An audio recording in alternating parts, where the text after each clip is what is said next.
Karibuni kwenye channel yangu, naitwa Lorin, na leo hii nitafundisha namna ya kuremba keki iwe na muonekano kama huu hapa.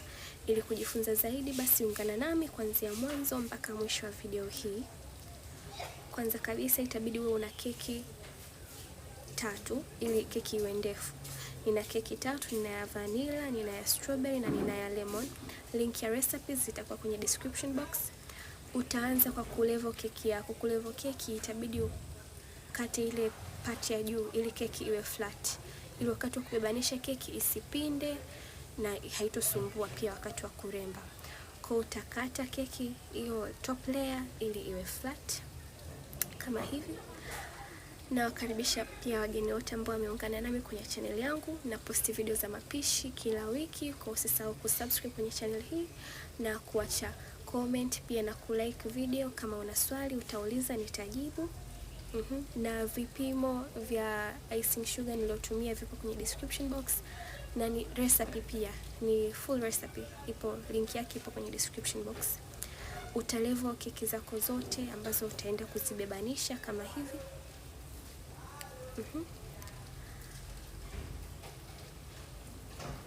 Alafu ndo muonekano wa keki zangu ambazo nishazilevo, ndo zinaonekana hivi kwa juu, ziko flat na hazitonisumbua kwenye kuremba.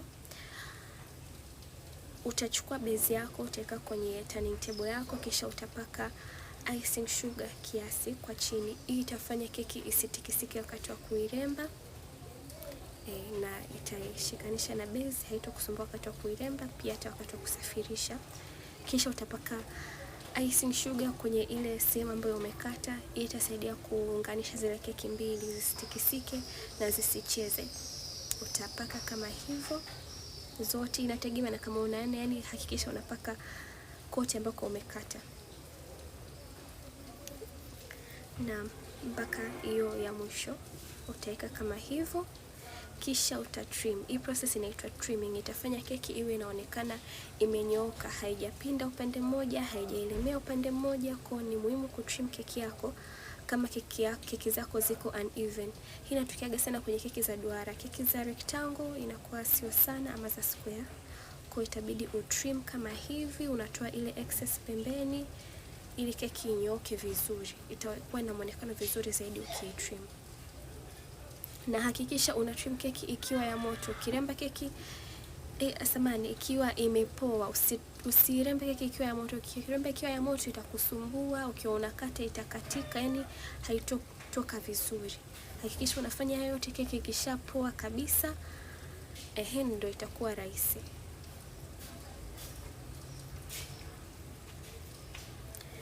Keki yangu ina muonekano huu baada ya kuitrim.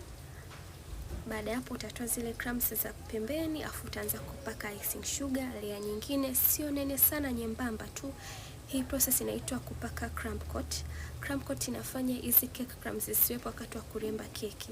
Hivyo keki vichembe chembe hivi ndio inafanya kama inazishikanisha na keki, kwa wakati wa kupaka ile icing sugar ya mwisho itakuwa haina tinati na keki itatoka safi. Hapa kidogo kuna tatizo la mwanga wa jua, kwa nitachukua hizi stick za mishikaki 3, nitapimisha ziwe level moja na keki, alafu nitaziweka kwa ndani ili keki isicheze, na pia itaisaidia isimame vizuri. Maana kwa sababu keki ni ndefu, inaweza moja inaweza ikatoka pembeni, kwa ni muhimu pia uweke hizi stick. Wengine wanatumiaga mirija special ama dowels, utatumia ambacho unaweza ukapata, ila ni muhimu sana kuziweka. Ndio kama hivi nimeshapaka crumb coat yangu. Nitakuja level kwa pembeni, nitatoa excess iliyozidi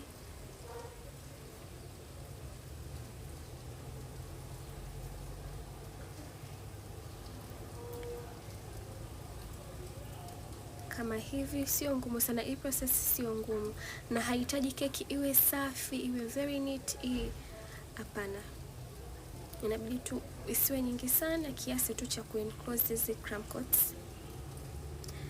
kama hivi.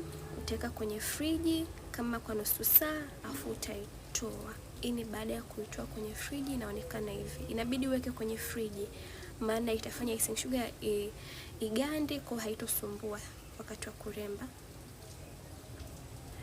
Baada hapo nitaweka icing sugar. Hii ndio layer ya mwisho, nitapaka vizuri kote. Unapaka kote, kwanza unaanza kwenye upande mmoja, huendi tu rafrafu, unapaka huku unapaka huku, unaanza upande mmoja, ukishaisha ndio unaanza kupeleka upande mwingine. Ziba sehemu zote ambazo unaonekana bado kama hivi. Alafu baada hapo utakuja kuilevel. Mimi nitaanza kwa juu, nitapitisha, mimi naitaga scraper, hiki kidude cha orange, nitapitisha kwa juu, afu kisha nitakuja kupitisha pembeni. Kama hivi. So unaona keki inaanza kuwa na muonekano vizuri, inaonekana imenyooka, zile crumb coats hazionekani. Na wakumbusha msisahau kuweka keki kwenye friji. Afu ndio msisahau kuweka keki kwenye friji, hakikisha unaweka keki kwenye friji ama kwenye freezer. Kwenye freezer kama hauna muda wa kuremba. Mimi niliweka kwenye freezer kwa nusu saa. Ndio kama hivi.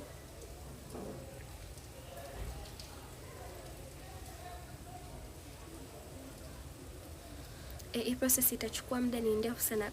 Ugumu kwenye kuremba keki inakuwa hii part hapa ya kufanya iwe even, iwe leveled. Kwa hiyo inabidi uwe mvumilivu. Level, utaweka kwenye friji tena, utaitoa, utapaka icing sugar tena, utailevel. Ni process inachukua muda. Inahitaji muda na utulivu. Kama hivi.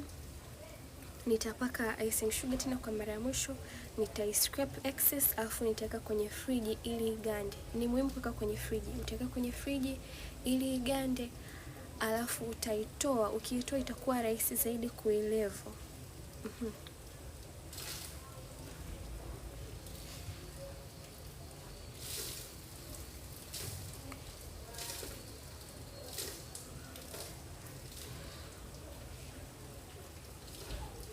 Nitatoa excess iliyobaki chini kwenye base kwa kutumia hii scraper ndogo.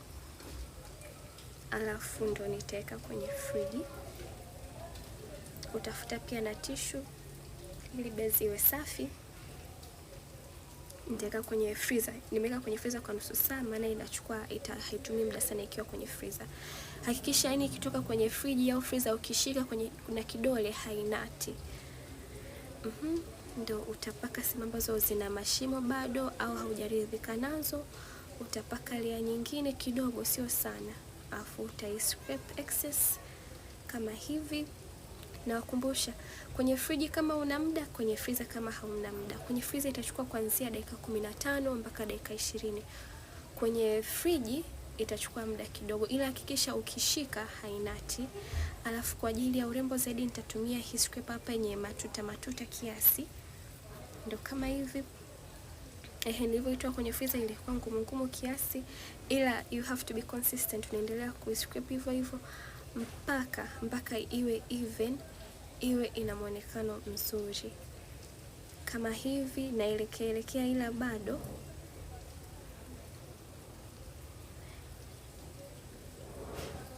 Ila hapa ndo tayari kwamba matuta yamekaa vizuri, yanaonekana vizuri. Afu nitaweka kwenye friji kwa mara ya mwisho.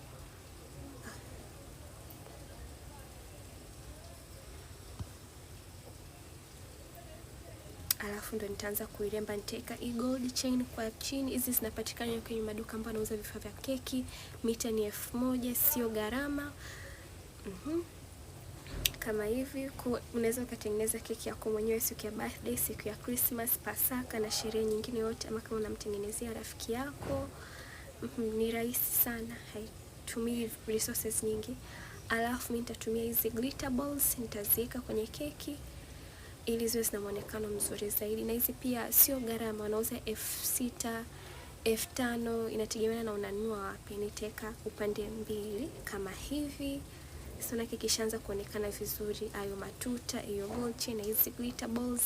Alafu nitamalizia na sprinkles za gold. Nitaziweka tu kwa juu na kwa pembeni pia kama hivi.